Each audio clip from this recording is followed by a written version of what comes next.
What's up, guys? I'm back. So I know you're thinking, you've been gone for so long. Oh my God, my favorite YouTube star is gone. Well, I'm back. All I did was went on a vacation. I went on a 2-week vacation in Alaska, and it was fucking amazing. I put together a little 10-minute video. The pictures do not do this place justice. Every time you turned a corner, every time you drove around a bend, it was like a brand new postcard.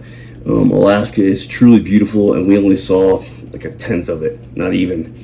It was amazing. I want to thank Tony and Eva Wilson for inviting us up there, for putting up with our shit, all that stuff. I want to thank Krista Wilson for letting us borrow her car and putting 1,500 miles on it as we drove all over this place. It was really amazing, and we did a few bucket list things. So it was awesome. That's all I gotta say. Watch, comment, and I'll do a little voiceover, and we can check it out together. Thanks.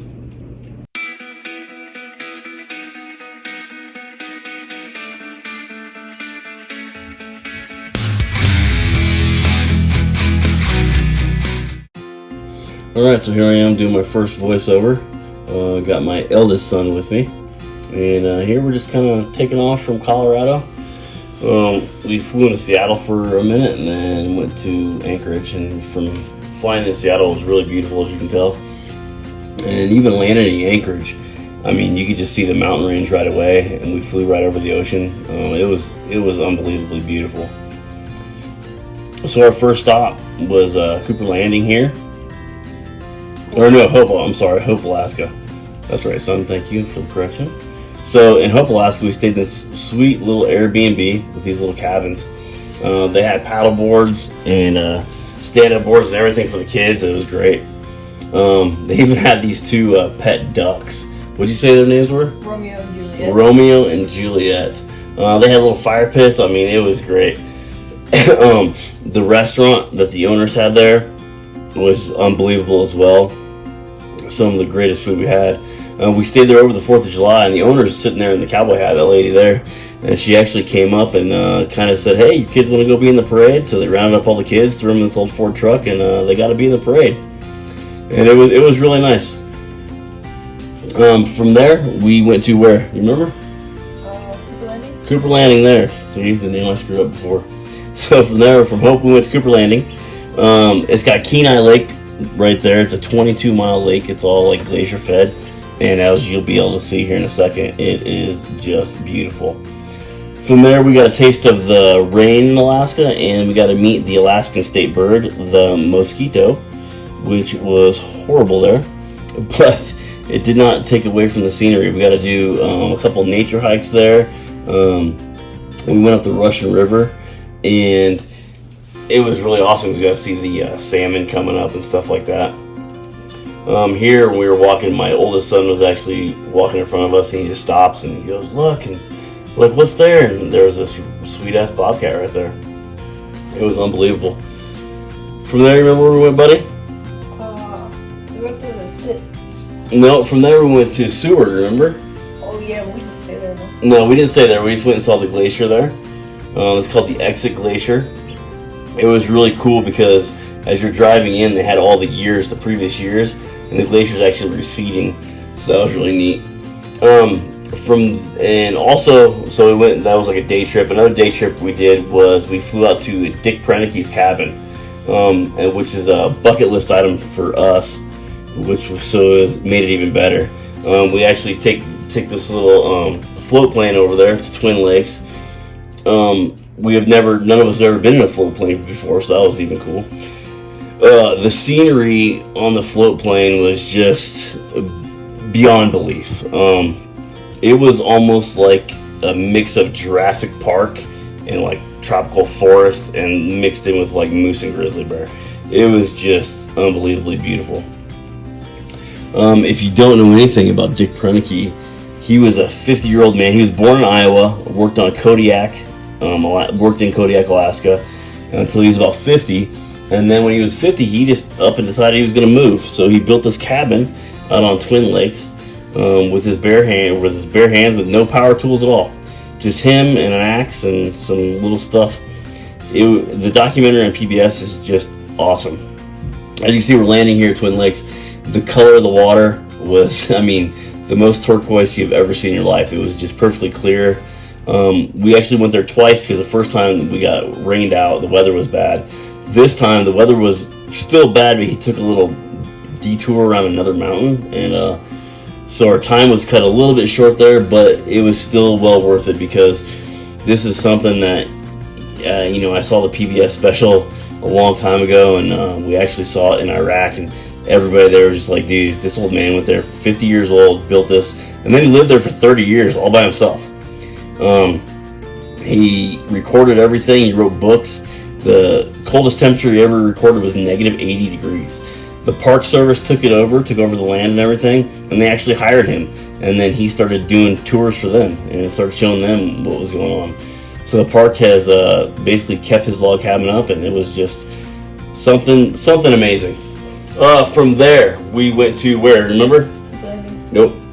Oh, they're not landing. Homer. Yes, we went to the Homer Spit, which is just this little bitty jet of land in the middle of the bay there. So we stayed in an amazing Airbnb that was right over the shops, and as you can tell right now, the scenery from our Airbnb was just awesome. Like I said, Alaska, every time you turn around, it's just something more beautiful. First time we kind of got to go shopping there, so that was really fun. We went to this cool bar called the Salty Dog. They put dollars and stuff all over the walls, and then once a year they gather it up and go buy something cool with it, I guess. What else you can see here, this is a little sea otter. This is right from our Airbnb. And also, obviously, we had to go fishing, right? You got to go fishing when you're in Alaska. And when you're out fishing in Alaska, you get to see whales and orcas and all kinds of stuff, which is super awesome. While we were out there fishing, the sea was getting pretty rough. We were all allowed 2 fish, 2 halibuts each. So we got 11 total. We missed one because we went in about an hour and a half early because, well, the sea was pretty rough and there were some people getting a little sick and we didn't want people throwing up all over the boat. And that's all right because we got plenty of fish. I had my first halibut fish actually in Alaska at a restaurant. We had this stuff shipped over to us. We just got it this week. They overnighted it to us, the company did, and it was awesome. So we got a whole package. We got 25 pounds of halibut. We gave the other 25 pounds to Tony and Eva because they probably deserve it and they're going to eat way more of it than we will. As you can see here, we got to see whales. You can see a little whale out there breaching. We got to see whales and everything this whole trip. Again, it was just amazing. It was a little chilly that day, as you can tell. A little overcast there. It was a little bit chilly, but that made it just a little more fun because you gotta have a little something like that. When we came back, the lady, this is our boat captain, and she actually filleted all the fish for us right then and there. So that was really cool because we got to see it and her do all that stuff. And like I said, we caught 11 halibut. I don't know the weights of all of them. I couldn't tell you. I know that she said they were kind of small, but she said the small ones are good for eating. So from here, we headed towards Denali National Park and took a little stop in, I believe it was called Talkeetna. Does that sound right, Brady? Yes. And in Talkeetna, on the way there, we got to see Denali, which people say was pretty awesome because you don't get to see it that often. And the amazing blue skies just made it even that much better. From here, we got to visit Dallas Seavey's sled dog team.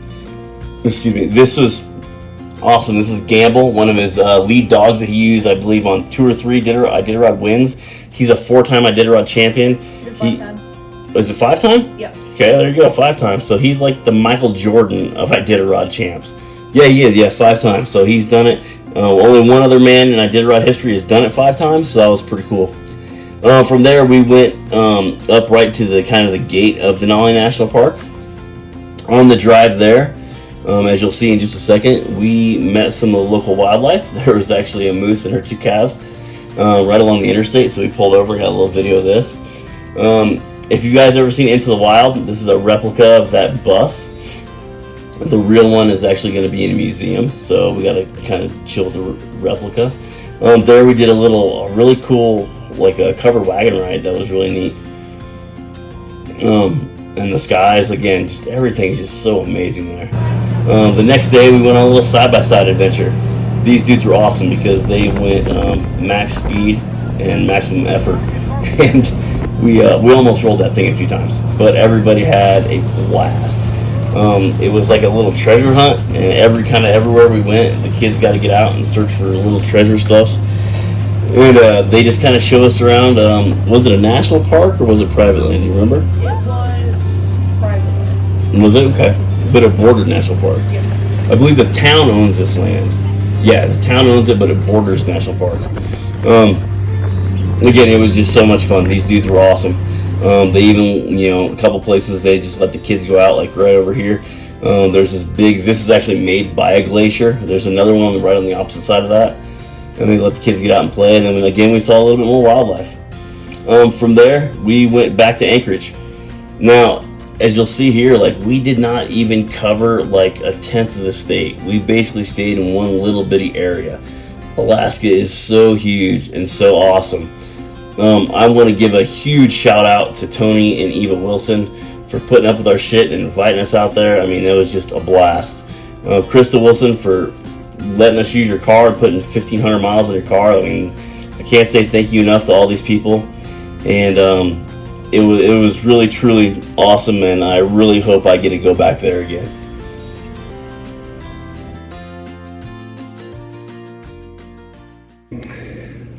Hey, so I hope you liked the video. Like I said, pictures don't do this place justice. Video doesn't do this place justice. 4K, HD, none of that stuff does it justice. This place was amazing.